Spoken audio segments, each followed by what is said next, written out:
I've got a really sore shoulder today, Mike. Oh, that's a shame. Hey, you're empathising with me. Thanks for that. Oh, you're very welcome. You could have asked your cat. But cats don't empathise, do they? Well, let's get somebody in who knows far more about cat and dog empathy than you or I. Who's that? Karen Hiestand. She's waiting on the end. Let's get her in. Yeah? Hi, I'm Mike Brampton. And my name is Julian Ho. Welcome to Veterinary Ramblings. We interrupt the show for an important announcement. Hi there, dedicated listeners. We just wanted to take a little time outside of the show as we got something very exciting to share with you. We have exclusive Veterinary Ramblings merchandise available now, including t-shirts, mugs, posters and prints. Now, personally, I think my favourite is our t-shirt with a hilarious diagram of cat anatomy, which has been revised to include their sandpaper tongue and treat detecting ears. And essential for all veterinary students. If you would like to show your support for the show, head over to veterinaryramblings.com and select either the merch button for a one-off purchase through our T-Mill store or select Become a Patron. I'm sure you'll be absolutely chuffed to know that everything on our T-Mill store is fully sustainable, carbon neutral and shipped in plastic-free packaging. By making a one-off purchase, you will help us to plant more trees, save water and reduce carbon emissions. If you want to further support us, become a Patreon and receive items you cannot get through one-off purchasing, a shout out on the show, and exclusive Veterinary Ramblings content. Every single purchase made will really help us keep on interviewing amazing guests. But if nothing else, we do appreciate you tuning in. Now, on with the show. There we go. So we're back. You see how we ramble? It works, doesn't it? Yeah. It's more of an odyssey, isn't it? Because you're in Greece now. And I don't know if our listeners know this. That actually, I'm in the same place I always am. I'm stuck in my office here and it's raining. But Mike and our lovely guests are on the wonderful Greek island of Rhodes, which is warm and pretty and dry and probably smells of oregano and wonderful. Yeah, okay, fair enough, Julian. That's absolutely fine. Let's put this in perspective because you're sounding just a little bit bitter. I've got a can of flat coat. Yeah. We're both here to work. We're here at the International Society of Feline Medicine meeting, which just happens to be on Rhodes. Yeah. So we're here. What time's the welcome drinks tonight? Sorry, just you're there to work. You're there to work. Sorry. We started on Massey University, which of course you went to. I did twice in a way. Twice. Well, yeah, I did 2 degrees because I did my vet degree there, and then I did a psychology degree, but mostly by distance because Massey sort of cottoned onto this whole distance learning like way back in the day. But before I got into vet, I failed to get into vet because I got a boyfriend instead, and didn't get in. So I had to faff around for a year or so doing other courses, trying to get high grades so I could segue back into vet. It works a bit differently out there. But I did psychology when I was faffing around, and I can't remember now. I started it again in 2013, and I started that degree in 1996, and I finished it in 2014. So I think that's the longest time it's taken anyone to do a degree, perhaps. That's a bad thing, isn't it? Yeah. Well, a friend of mine at vet school is still there. Yeah, I did vet school and then a whole career of being a clinical vet, and then finished a psych degree, and but yeah, by distance. So yeah, it was great. I'm really glad I waited actually, because quite a lot happened in the world of psychology in those intervening years, like fMRIs kind of happened. So I'm really delighted to have done like the bulk of a psych degree in the 20 teens rather than back in the 90s, because I learned rather a lot more, I think, by doing it that way. fMRI, Karen. What is fMRI? What's an MRI? Functional MRI. Functional on the top, on the front of it. Yeah, it's rather revolutionised, our understanding of the brain. And tell us how that works. I don't know. You put people in a brain scanner, make them look at pictures or feel things or listen to things or whatever, and then you can see which bits of the brain are lighting up and doing stuff. And they've trained, I can't remember where it is. I want to say Vienna, but it could be the Hungarians have trained a group of dogs to tolerate sitting in one as well. which is super cool. Mostly retrievers and collies, because they're the kind of dogs you can make sit still, to sit still so that they can do it to their brains as well, and do things like, show them videos or pictures of their owners, or all sorts of things to look at their, where emotions are happening or where things are happening in their brains. It's all very nifty. Yeah, of course, we're going to be really depressed if we find out that when dogs see pictures of their owners, they really think, bastard, when the fuck are going to feed me? Rather than, I love him, I'll do anything for him. Here's the fat ball git, when's he going to feed me? Go on. I suppose we're look happy to see him. Yeah. I think not to offend people out there, but I think it depends probably whether it's, what kind of dog it is. Yeah. No, I think I've known a couple, and they've probably, I think you've hit something there. It's probably, fat bastard, looks like he's eating all the bloody dinner. When am I going to get mine? Look cute. Oi, oi, oi. Look cute. Do the eye thing with the ears, The eye thing, yes, the eye thing. Yeah. Oh, amazing. So, okay, can we wind back a bit, Karen, then? Because so I'm trying to work this through chronologically. So vet came first. Yeah. Psychology interceded. Yeah, well, I did a whole sort of career as a clinical vet first. Because vet school, I thought most people, though people seem a bit different these days, vet school harmed me. So I wasn't keen to go back into education for a good 10 years. I needed a good break from exams in uni for about 10 years. That's interesting. That's the first time anyone's actually said vet school harmed me. Yeah.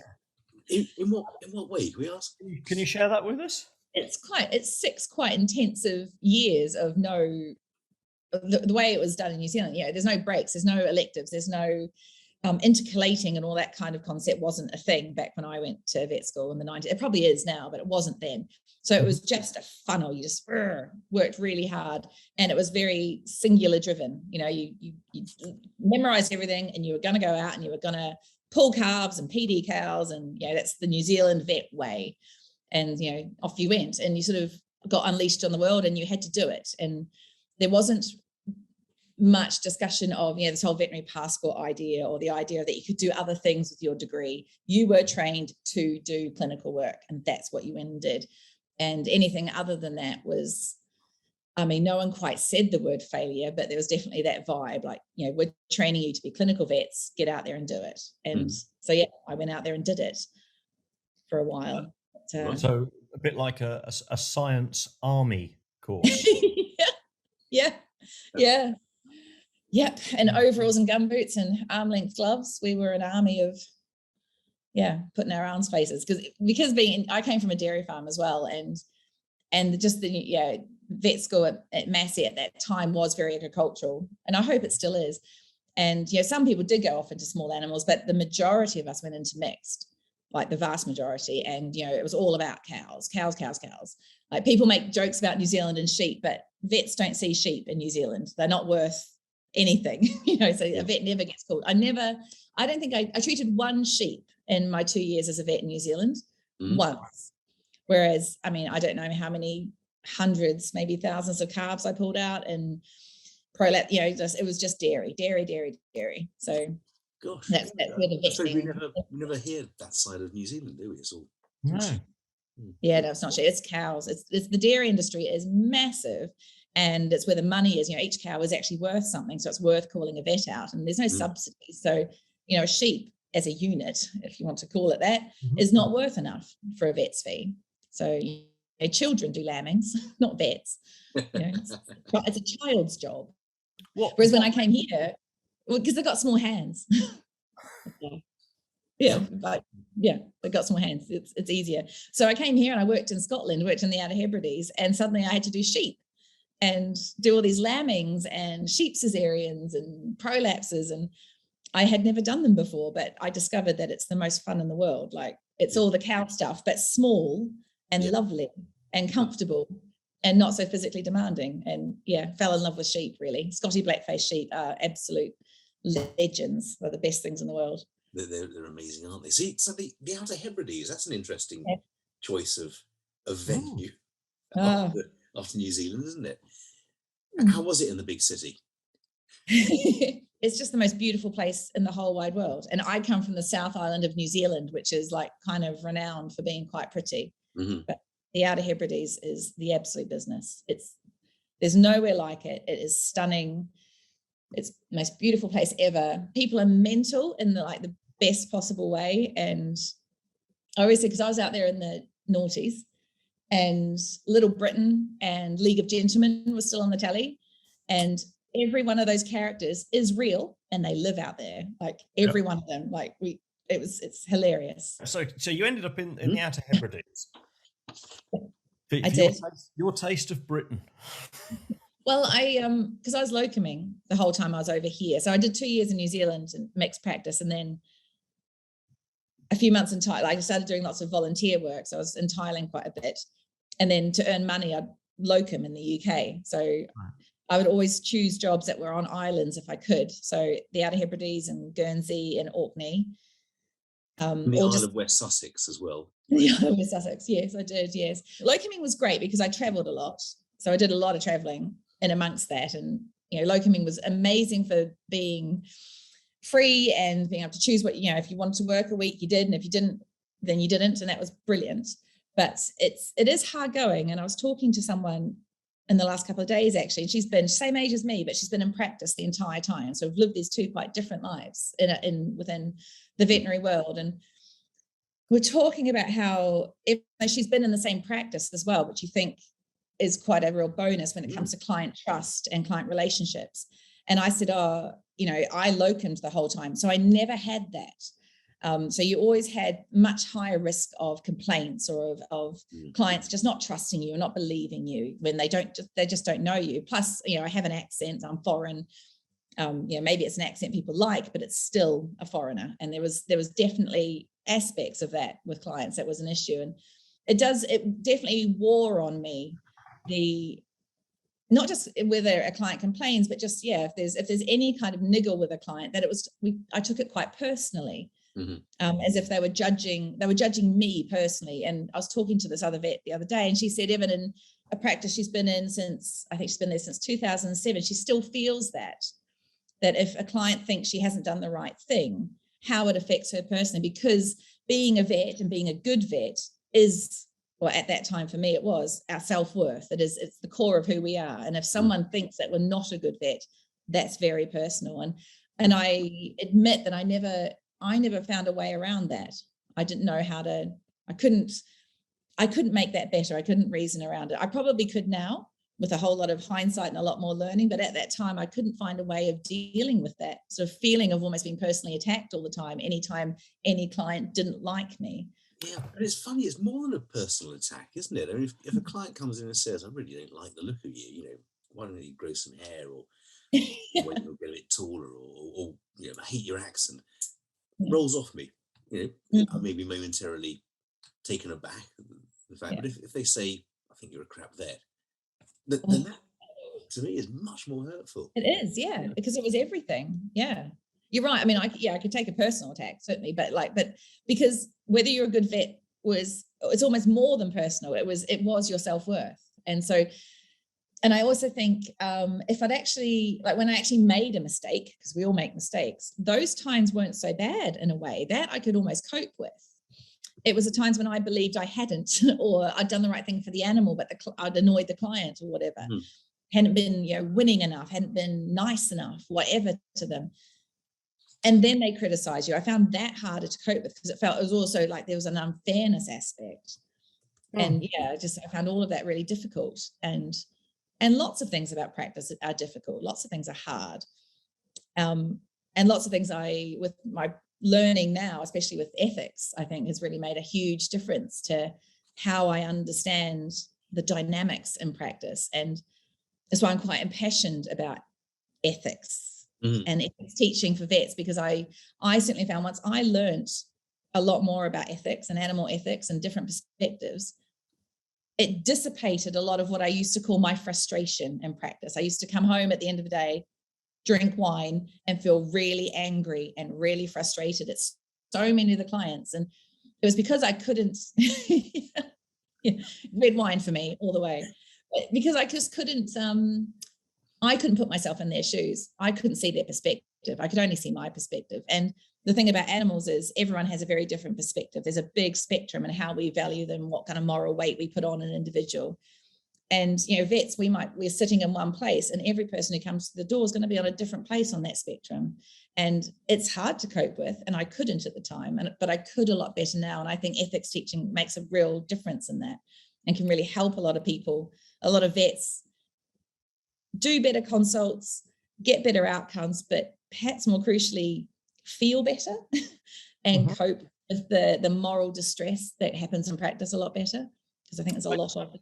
I have a theory on this then, Karen. Just humour me on this. Just humour me. When did you want to become a vet? Always. Birth. Oh, okay. Yeah. Can never remember anything else. Right. So your whole identity, everything about you since always, forever, has been about becoming this thing. Yeah. A vet. Yeah. So is it really unsurprising when you're not quite running on the same train tracks as the client, or where a patient outcome doesn't go as you would like it to be, that it piles in on top of you that you have not succeeded? You might have done your best, but you haven't succeeded. And everything about you, though, and this isn't just you, Karen, I think it's the profession in general. And what fascinates me here is that I think the psychology side of things. Yeah. But so you didn't make it into vet school first time. So you went to psychology. Okay. So you've worked through your vet course and you've gone through your vet career, and this psychology thing has reared its head again. Yeah. So, and now tell us what you do now, Karen. Oh, well, yes. Just on that, I can't stress enough how I'm going to tell you that I think everything's important that I do, obviously, but psychology for everyone. Like, psychology should be taught from primary school onwards. We should understand our brains. We should understand how they work. It's just so beneficial for life.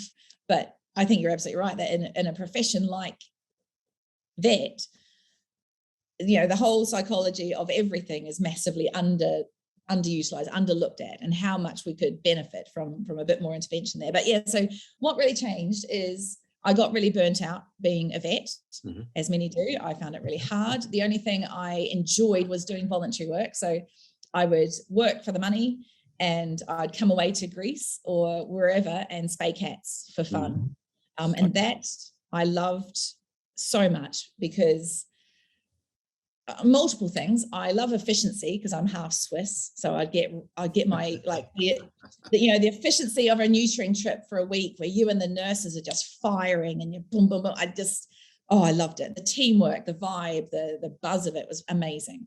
Plus, I really believed in what we were doing, that we were really making these stray animals' lives better as a community and as individuals by doing what we were doing. And quite crucially, I think for me at the time, it was me as a vet or doctor directly helping a patient without anything in between. Yeah. There was no mediator. There was no owner. There was no ownership. It was me. I could make decisions based on my clinical knowledge and my ethical perspective as to what I thought was right for those individuals. I mean, mostly we were neutering, but there are decisions to be made. So I really valued that. And then going back into practice, where you go back to that tripartite relationship, which is where lots of the tension is and lots of the difficulty is. Yeah, that's what I did, all of that. And then, but I was still burning out. And I found my little out, which was a job at Cats Protection. Yeah, it was wonderful. And so I got a job as a field vet officer, which was an amazing job. I think there's 4 of them now. At the time I did it, there was 2 of us. And I traveled, I had the southern half of the UK to travel around, and I did all sorts of things, from training staff and volunteers and cats and cat diseases and all that kind of stuff, to a lot of working with vets in practice, because pretty much every vet in practice touches a CP cat at some point, whether they're in care or recently honed, whatever. So it was, working with vets in practice, talking about shelter medicine, talking about earlier neutering, talking about pragmatic approach to medicine, which is a thing here, but it's just what we were taught in New Zealand, and it's just what farm vets do. So it's gaining momentum in this country, which is bring it. Well, Yeah, but we're 10, 15 years behind on the curve there. Yeah. But there's a bit of that I guess highlights the difference between working for a charity, doing charitable voluntary work, and you say direct work with a patient, because Yeah.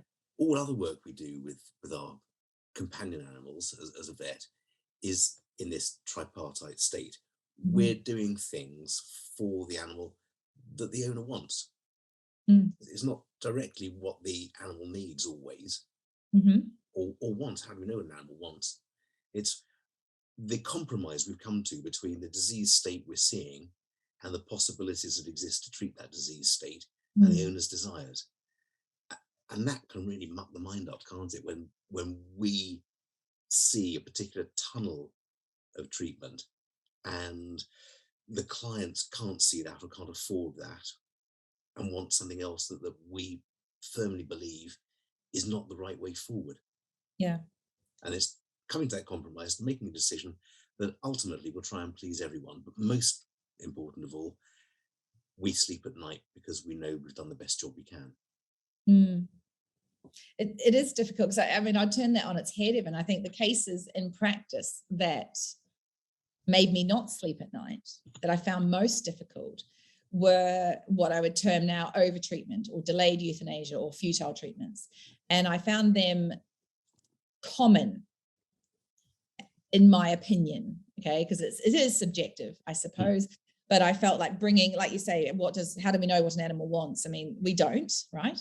But we can get our closest approximation of it by using all available information. And that means knowing what that animal is, what their ethology is, what their behavioral needs are, what kind of, what thing's going to make that species and that individual have a good quality of life. And some owners are amazing at being able to assess that. I think many perhaps aren't as well, especially if I was to bang the drum for cats, because there's so much misunderstanding around what a cat is and what a cat likes and what a cat needs. Mm-hmm. So I think, the ones that really bugged me were those ones where we kept them going when they, in my opinion, euthanasia was the right option. And I've talked about this a lot, actually, in some of the work I do now, and the idea that as a vet in that situation, if you're putting that renal failure cat on a drip for the fourth time, every couple of weeks, and it's sitting in a kennel feeling absolutely miserable, you are the physical instrument of torture. Yes. Which I know is a tough statement to say, but you're not just bearing witness to what you think is bad welfare. You're physically doing it. You're restraining that cat. You're putting that drip in. You're doing it to it. And I think that has a huge toll. Like if you think that you shouldn't be doing this thing to it and you're doing it, that's hard. And I've done a lot, when I look back with the benefit of hindsight, when I look back in my 10 years in career of some of the things I did to animals, I'm not happy about what I did. I did bad things. I did things I didn't agree with. I did things that were against what I thought was right. But it's because, and it's not just in small, I did it with large animals as well. Mm-hmm. Because especially when you're young, when you're a new grad and you don't have the heft or the power behind you to say, no, this is what I think is right, or no, I won't do that. Yeah. I mean, I've got, obviously every vet I think has horror stories, but I've got a good few horror stories of things I did because I didn't stand my ground and I was right and the farmer or the owner was wrong and I did bad things. And they don't ever leave you. There were things I did 20 years ago that will never leave me. I think I agree absolutely entirely, but you've got to let that go, because otherwise ultimately what's going to happen to your brain? You're going to sit there as a quivering wreck in your dotage and I wish I'd not put little niffles on that drip. But now I write about them and I do the ethical analysis of them, and that sounds quite therapeutic, to be honest. And we justify it. We go back and we justify it. And we think, at the time it seemed to be the right thing to do, to give the owner time to decide that there was nothing more we could do, or because while this was going on, the cat being on the drip, yes, it was unpleasant, but actually it was better for a few days afterwards, so it was probably worth it. And we make these little stories in our mind, don't we, to say, well, actually, it was okay to do that. When really we know, a lot of confirmation bias is what we do. Yes, I was just moving on to that, because next time we come into the same set of circumstances, it's easier to do that. we've gone through the process. Which isn't necessarily a good thing, because No. I think we're not having a balanced, in practice, I mean, to have the time and space to be reflective on such things, or to have, it's a very new thing, but it's something I think is amazing if any clinics want to go ahead with this, but having ethical discussions or ethical rounds after cases have happened, where you can go back over either as a group, which is more useful actually, and talk about these things openly. The next time those cases happen will be improved by that. Yeah, I think you're right. It's the same story that you often see vets who have been qualified for 20 years, and they'll say, I've got 20 years of experience. And you know that they haven't. You know that what they've got is 1 year of experience 20 times over. Because they've not looked with fresh eyes at every case and gone back and thought, no confirmation bias here. What is the best thing to do? Yeah. That's a really interesting point, because of this conversation I was having with someone the other day, this woman who's been in practice for the same time as I've been doing other things. We had that exact conversation because she had a reflection where she mentioned about something that had happened recently and how it made her think about something that her boss said to her when she was a new grad. And then we had this whole conversation about the experiences that we have in that first year out, that first god-awful year out, where we've suddenly got all responsibility and know nothing, and it's terrifying. Those experiences that we have, then the things that our senior vets say to us and the instruction they give us, they set deep within us. They are the core of the vet that we become. And for good and ill. I mean, there are great things that we learn. There are also bad things that we learn. And it was just really, it's amazing how pervasive these things are. And this was just like one comment her boss said to her in her first year, and how it still comes back to her. And it was not a helpful thing, let's put it that way. And how it still affects how she practices now.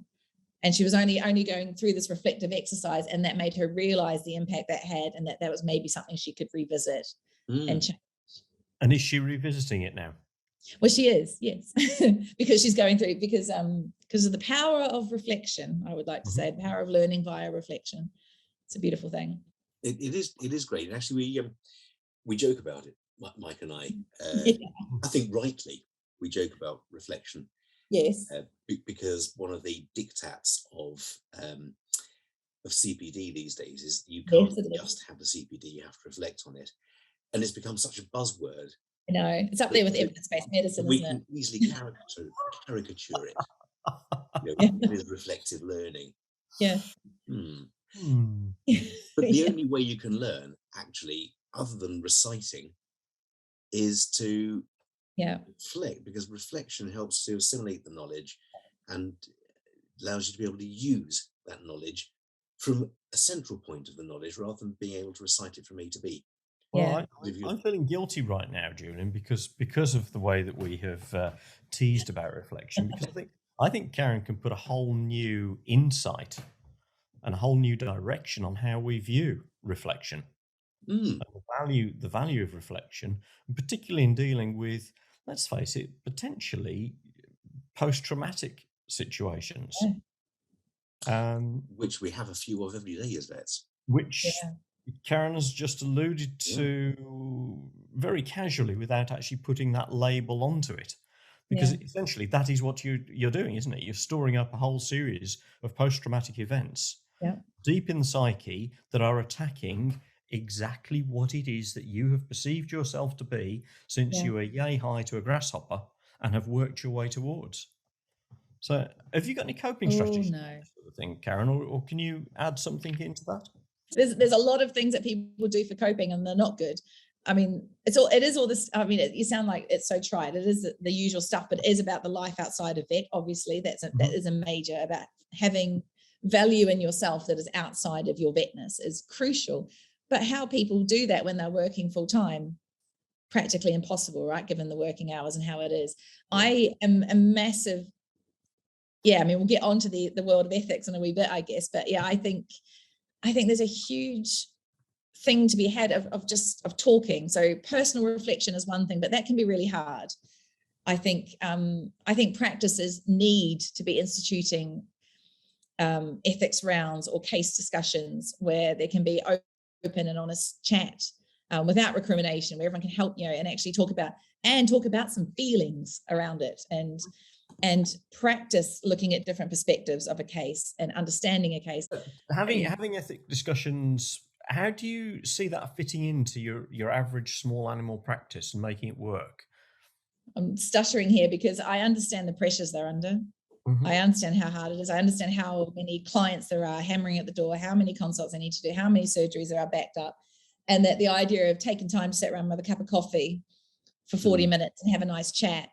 I understand how massively unrealistic that will sound to vets in practice. But this is where management's just got to step in.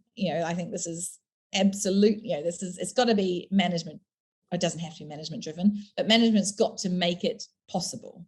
It's got to make it happen. There's got to be okay, so here's this chunk of time that we do not book anything in for.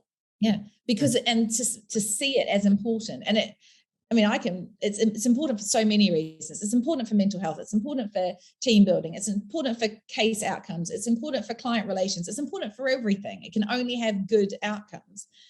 I think there is probably something to be gained. Here's me trying to make a job for myself in large practices to have someone who can facilitate. I think that would be really helpful. Mm-hmm. I think there's definitely a role for facilitators to get these things going. I think in time maybe they won't be needed, but I think someone who can put structure to things and facilitate things and manage conversations so that they nothing ever goes down kind of blamey, getting too clinical, because it doesn't actually have to be about the clinical often. Yeah. It's not about the detail of the clinical. It's usually a wider thing than that. So I think there are roles there that probably need to be, or support that needs to be provided. But I know that time is the real problem. And it just needs, the staff need to be valued by giving them this kind of time. It's a very fine line, because you're breaking into a financial machine and time pressure, clinical pressure, etc., etc. Are there any labels or words you could put on there? Because the word that's come to my mind here is, it's almost like counselling for the team. Yeah. But that sort of makes it... I don't think anyone's going to like that. That depreciates it. It's not important. Yeah. We don't need to worry about it. And I'm thinking back here. You've reminded me, I think it's probably 35 years ago, a lot of time at Guy's and St Thomas's ITU. Yeah. And I know I've shared this with our listeners before, that at the end of every shift, before you got changed out of your scrubs, we would all sit in the changing room, in the common room area, and go back over what we had done and what had happened during that shift. I like your idea of end of shift huddles, though. That's a good one. Yeah, an end of shift huddle, and you basically had to get how you felt. It wasn't we should have done X, Y, or Z. It wasn't if only you had done this, or if only I had done that. It was, how do you feel about the loss of Mrs. Jones? Mm-hmm. And then once that was over, you then got changed and left. So you were leaving everything in the unit. Everything was, or attempting to leave everything in the unit, and discussing individual feelings. I love that. I think that's so beneficial. And isn't it a little bit worrying that like, as you say, that was 30 years ago, and the vet world, we've just been heads down, bums up, working our tails off without addressing any of this stuff. And I think it's a new idea for the profession, isn't it? And we're, I don't think I'm overblowing it. The profession's at a bit of a crisis point, in multiple ways, not just staffing, not just pressures, not just attrition from people like me leaving. There's kind of a perfect storm of everything going on at the minute. And it's no one thing, but certainly vets' lives can be made better by a bit more attention to their emotional and mental health in practice. I think so, because we're getting left behind the rest of society. Yeah, we really are. Kids growing up today are much more aware of their mental health requirements than vets who've been qualified for 20, 30 years. Yeah, that is my hope, that the vet students now and the new graduates aren't so scared to stamp their feet and say no. They're like, no, I won't do after hours. No, I won't work 60 hours a week. And good on them. It's brilliant. Absolutely. Yes, I will have a lunch break. Yeah, it's the only way to change things is they band together and refuse. It's brilliant. Crack on. In the email you sent to Alicia, you gave a link to an ethics website, and I Sorry about that. I went through and I did their little 12-point test to start. Yeah. So it's really interesting. It is. Do you know, I've been using that test since I first got shown it in like 2011. It's been around a long time. So I do it periodically. So I did it in 2011 and was what I was. Then I did I did a master's degree in welfare and behaviour, and I did it at the end of that. I changed a bit. And every couple of years I do it because I use it in teaching. Use it with students quite a lot, and I do it myself every so often just to see, because you evolve and you change, and it's fascinating. But it's really useful also because it just gives. I mean, they're not the be all and end all of ethical constructs, but it's a good grounding in a few. And also because it's done by Peter Sandow and the sort of Copenhagen crew, so it's got that Scandi feel, which is why things like animal integrity are there, because that's quite a strong perspective in Scandinavia, this concept of integrity, and which is it's a bit of a foreign concept for people here to think about that. But I think that's really threw me a bit that one. I didn't look at the I didn't look at their deconstruction of me afterwards too much, because I didn't know whether it was a good thing or a bad thing. So I didn't really want to know. 25% so and so or 8%. I don't know. No, I think I would look at it if I were you, because I think it's really interesting.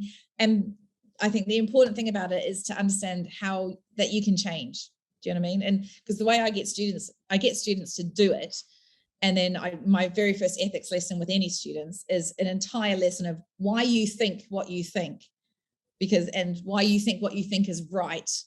Because by the way, it's not, it's just what you think. Because I think that's a big issue with vets, is we think something and we're like, oh, we're vets, therefore we're right about what we think about animals. We're right. We must be right because we're vets. We're not. It's still just an opinion. And we need to understand where those opinions have come from, understand our background, understand our previous experiences, understand our culture, to why we have that perspective, and be a little bit more respectful that, okay, that's my perspective. Other people are going to have different ones that are different, and we need to, not be so sort of uppity about ourselves. Absolutely. Yeah. We're right in that your cat has hypothyroidism. Are we right? And how do we judge that we're right? No. In what we do next? Yeah. I mean, maybe I'll put it up. I'll send you a couple of references, but the most useful one is it's Batchelor and McKeegan. And when did they do it?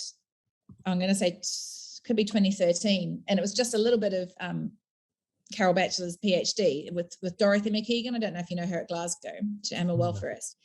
Teaches at Glasgow Vet School as well. And they did this little survey of vets in practice, looking at their abilities in ethical decision making. So how good were they at using ethics in decision making? And they were using a test that's used in medics, right? Human medics. And they showed that practicing vets were basically the ethical reasoning of 12-year-old kids.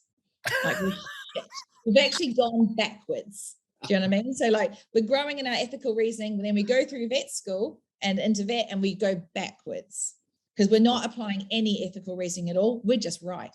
That's it. That's interesting. Terrifying. And we've made our decisions. Yeah.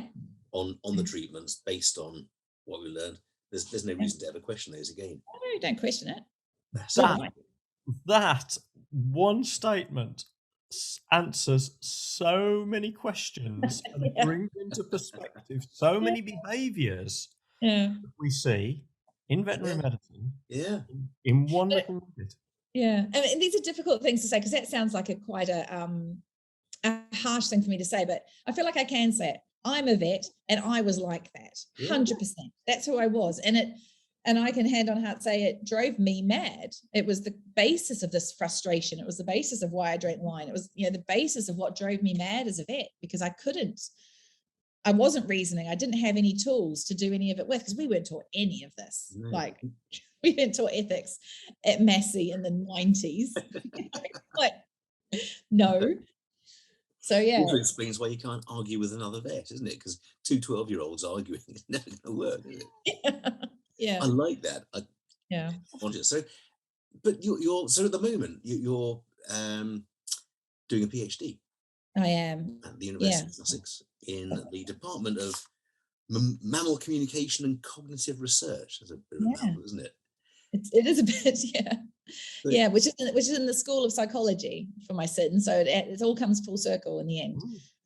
Yeah, but, yeah. And I've looked at the other members of your team there, and there's some amazing stuff going on. Yeah. Elephant research and how chimpanzees point and things like that. Yeah. Do you want to tell us about your PhD?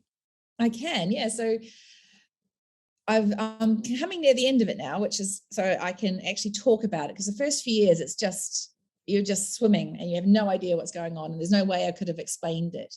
But the way I like to talk about it is really, it's I am in a School of Psychology, but really it's an anthrozoology PhD. That's where I'm liking to position myself, and that's a term not everyone's heard, but it's the study of human and animal interactions. So it's looking at your human and non-human interactions.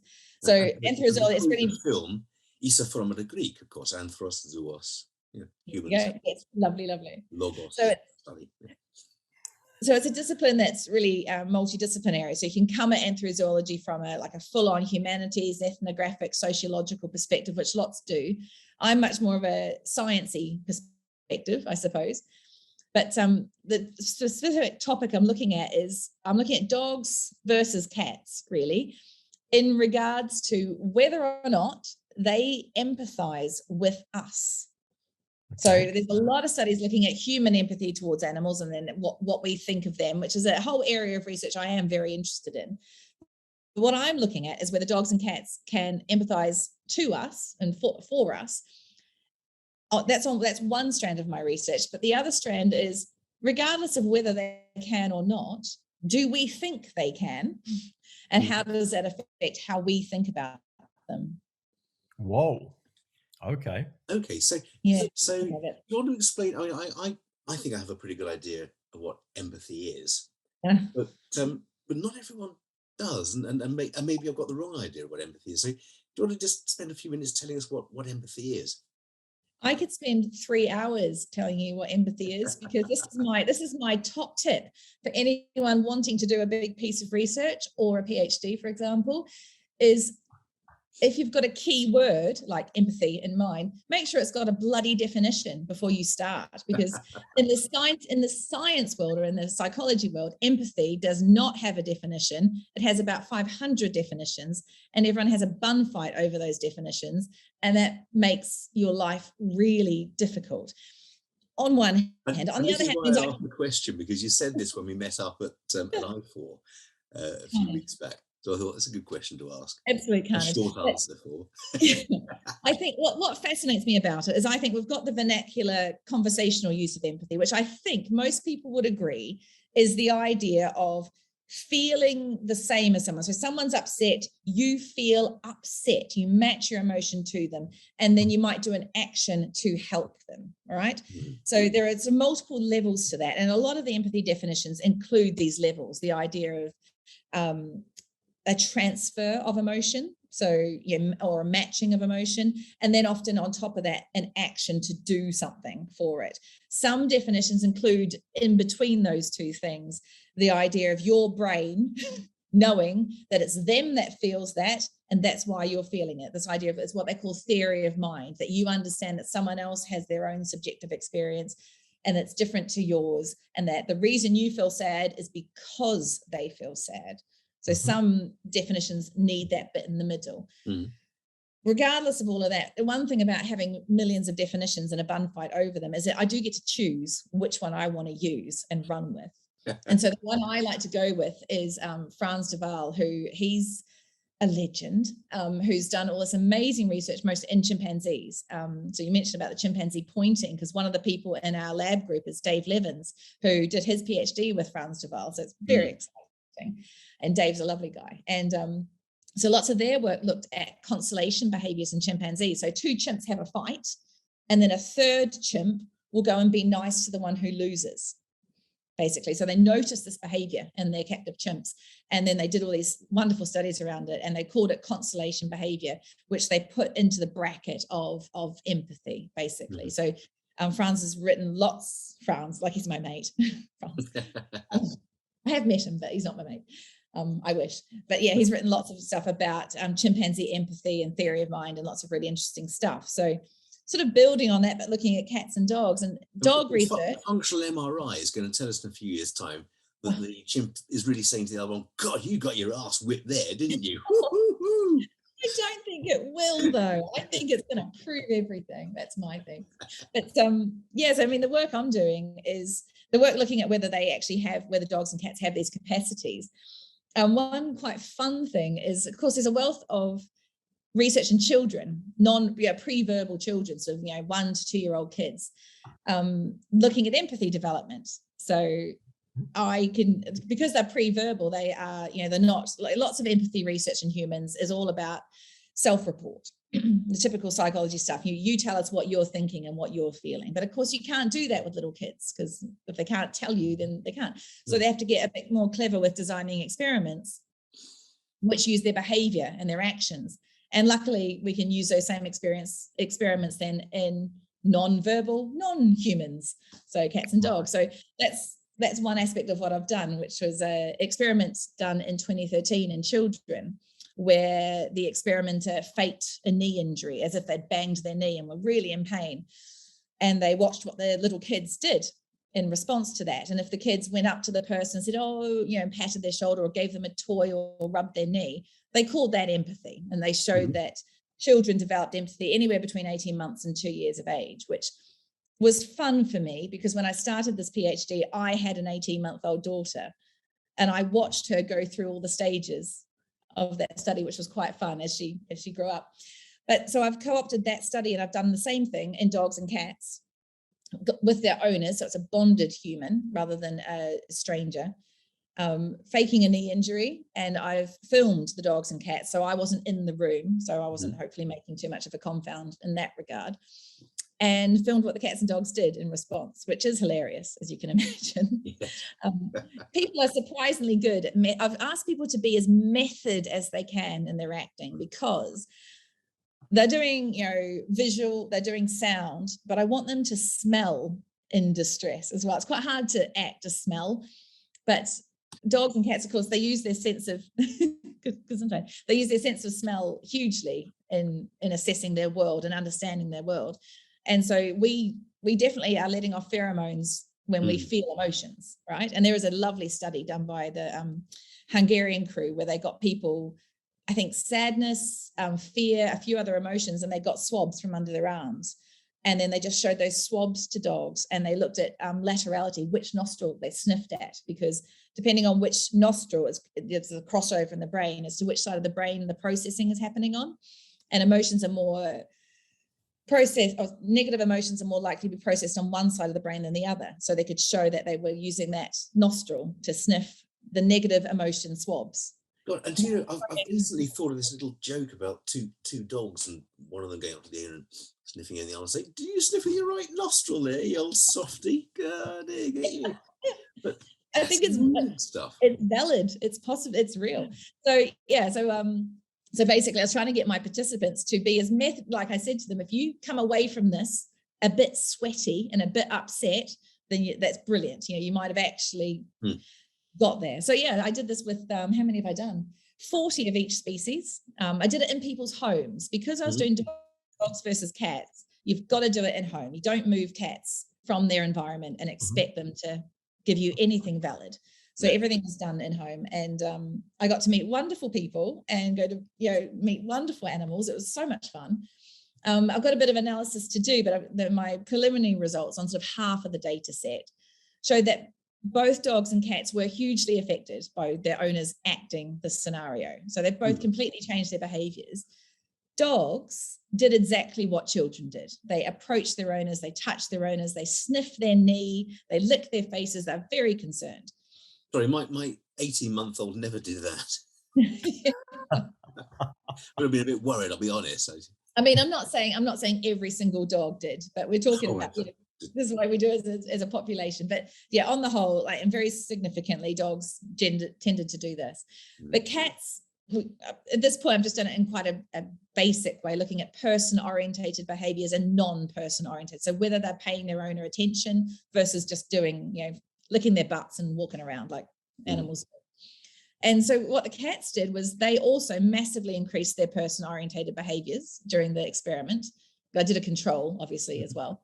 And but they didn't approach or touch their owners nearly so often. Some did like the full-on thing, and it's just beautiful to watch. It makes you cry. It's gorgeous. But what most cats did was they stopped what they were doing. They became inactive. And they tended to orientate themselves side on. And I've got to analyze this as to which side they were turning to. But when they orientate side on, they can pay more auditory attention with their ear. They're going to be able to hear better from that side. And they also looked and looked and looked and looked at their owners. So they paid their owners lots of attention, but it's very subtle.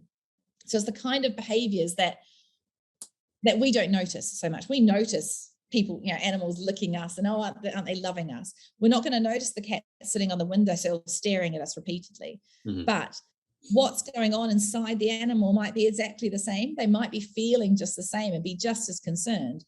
But for those two very different species, and we have to always remember that, those two behaviors might make perfect sense. Dogs are highly social, right? They're very facially orientated, with the licking of the face and all that kind of stuff. That's a natural behavior for them to do. It's perfectly natural for a cat just to use attention through vision and auditory. It doesn't make heaps of sense in a way for this asocial or solitary ancestor animal to come and approach us, to be honest, in that moment in time. So they may be doing the appropriate consolation behaviors for their species. So it's quite a fun one to do. Did you have difficulty with the cats? Because I can imagine a cat. We say that cats are a law unto themselves, don't we? And that they still remember when we worship them as gods and all of that stuff. Did it depend on the acting skills of your subjects? Because I can imagine a cat going, yawn. If you think you're going to get an Oscar for that performance, you better think again. I'm going to go, what, you're still acting? Still acting. Yeah. I think so. And giving this, I can imagine my cats just, if I stub my toe or something and hop around the house going, ow, both my cats, I think, just look at me and go, cool. But are they, or are we just seeing their more subtle behaviors, and then we are putting an emotion of, we're putting a negative emotion onto it when it doesn't necessarily mean that it is a negative emotion. They could be like a negative emotion towards us. They could, the idea is, this is what we can't tell from this experiment, but this is the thing I find most interesting. The experiment's exactly what they did in the children. When a kid does what the dogs do, boom, it's empathy. We assume that they were feeling those things inside, that there was emotional transfer and there was theory of mind, and then that they were doing a conscious action to help, right? We just give them that, we just afford them that because they're a human, right? When a dog does it, I'm never going to get it published by calling it empathy. It's just, no one's going to let that happen because we're like, oh, it's subjective. We don't know what's going on inside their brain, blah, blah, blah, blah, blah. We can't assume any of that with a non-human. I think that's an interesting concept just as it is. Franz, my buddy, Franz de Waal, he has a great word which I adore called anthropodenial. So, anthropodenial. The idea, like in exactly that situation, that we afford things to humans that we would never afford to animals in the absence of evidence, basically, right? And that we'll always go for the lowest common denominator. We'll always go to the bottom with it, and we'll always deny rather than afford. And he's sort of arguing, like, why don't we just Occam's razor, though, isn't it? But couldn't we apply that Occam's razor to the children too? Why don't we? Straight up speciesism. Yeah. And then we can throw a bit of religion in there, and we can throw in one of our favourites. Was Descartes, was he not? Not my favourite. Who's not my favourite either, but the level has been set. We still respond to even people who are not familiar with Descartes or some of the religious things. It's become part of our human culture. It's just the underlying of everything. Dakar was, I think, not Cogito ergo sum, but it wasn't far off, was it? No. And Kant was I do, therefore I am, and Doobie was Frank Sinatra. So I know that there's this sort of general progression to. How long have you been waiting to knock that one out? About an hour. Yeah. Written down here. No, ever since you mentioned Francis, I thought little Frankie, get Frankie in somehow. Yeah, he's tried to get that one in for nearly 100 episodes now, I'm afraid, Karen. And well, I'm very pleased he got there. Me too. I'm empathizing actually mentally with my wife because I really need a coffee. So I'm sending some vibes out there. Yeah, she'll feel it from you. I have a nice feeling that she's going to pick up on this because we're very empathic as a couple. Yeah. I've got a whole series of questions here that I want to ask, but I'm mindful of the time as well. I know. I was about to say, I think we need to crack on to 60-second CPD. Okay. Well, this isn't so much a CPD as an I'm not telling anyone anything. It's more of a raise of a question, like in typical ethics style. There's no wrong or right answers. It's all about questions, but. That's perfect. We'll see how we go. Lead into reflection on that question. Yes. That's what I'm. Okay, so Karen, what are you going to give us a 60-second CPD on? I'm going to do a 60-second CPD on the idea of the autonomy principle and how it's used in veterinary medicine. I'm not even going to attempt that. Karen. Hopefully it all will become mildly clear. Hopefully it is. So 60 seconds on autonomy. Okay. Starting now. So, why do we vets take informed consent from owners? Is it to do this thing called shared decision making? Is it just to cover our butts when things don't go well? Or is it both of those things, as well as to adhere to the thing called the principle of autonomy? So autonomy is used in medical and bioethics and talks about our ability and right to choose for ourselves and have control over what happens to our bodies. Now, in the vet world, we've co-opted this principle and its foot soldier, which is informed consent, but with a massive difference. Our patients don't exercise autonomy over treatment decisions like humans do. Instead, we give autonomy to clients who then make proxy decisions. And that's the status quo because of the elephant in every consult room, property law. So how autonomy and informed consent are used in vet med, I say, needs a serious rethink. And our profession should look at other constructs that are more suited to our tripartite decision making. For example, can I say one more sentence? Yep. Pediatricians work with proxy decision makers as well, and they use something called a best interest paradigm. And I really think that's something that we should consider. Brilliant. Thank you very much. Thank you very much. That's brilliant, Karen. Best interest paradigm. And with that, you've opened another 2 hours of discussion. I did, yeah. Can't do, but you're absolutely right. Informed consent, what is it about? And 90% of vets will say it's covering our arse. It is, yeah. Yeah, which is fair enough. But yeah, I found it really, once I learned about this, I thought, that's really weird. It just seems wrong. We're just using it wrong. But if you are interested, I will have a paper out discussing this in greater detail in Frontiers, hopefully soon. But Frontiers, so in much greater depth, and talking about all the dangers of how we're using autonomy and informed consent. There's been a couple of really great papers looking at informed consent in vet.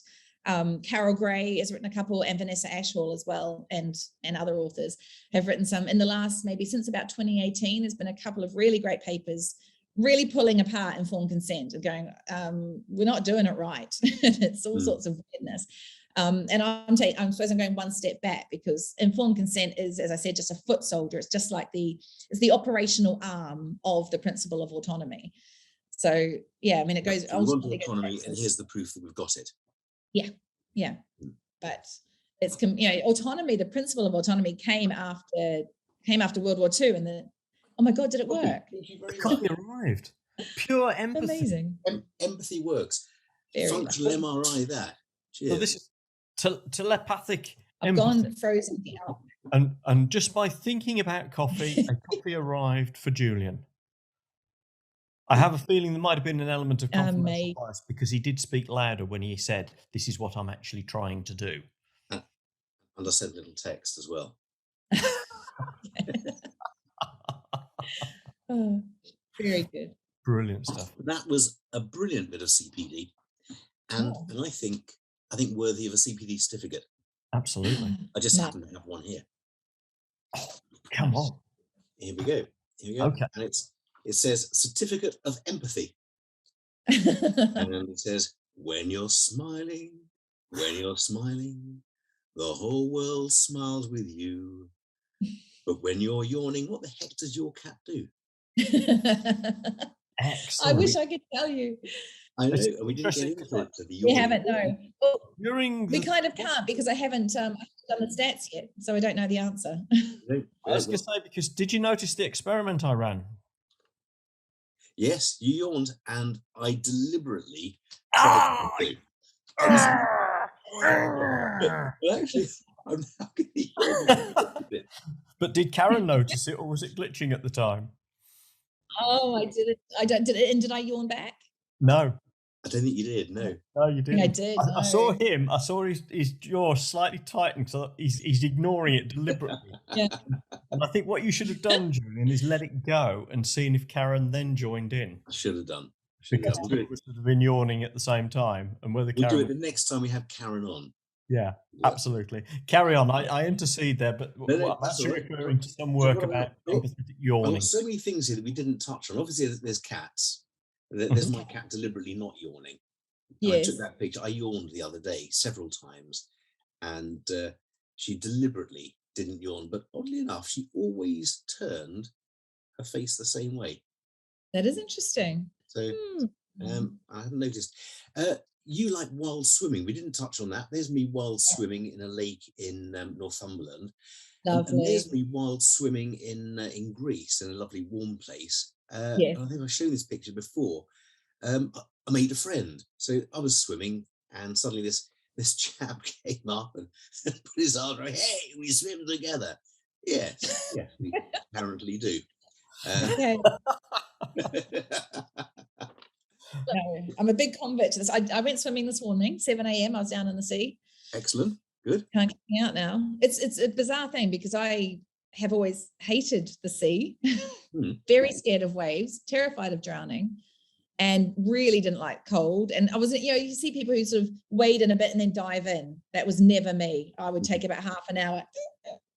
But now I'm just, I started in January in the depths of winter and completely addicted. Wow. It's amazing. If it doesn't like physically hurt, I'm not sure what it's for. Let's touch on another thing. That's another conversation. Yeah. Here's some delphiniums I grew a couple of years back, because I know you're into gardening as well. Yeah. And you mentioned deer. I had a deer, but it appears to have disappeared off the screen. But there we go. Well, it all bloody should, because there's no hope of having a delphinium in my garden because of the bastard deer. The bastard deer come in and eat it.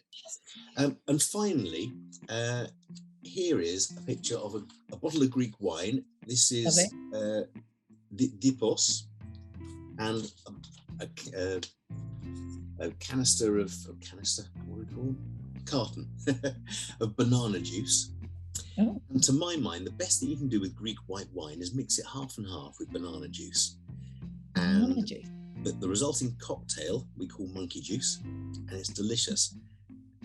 Otherwise, you risk tearing your guts out if you drink Greek wine. Let's face it. I love Greece.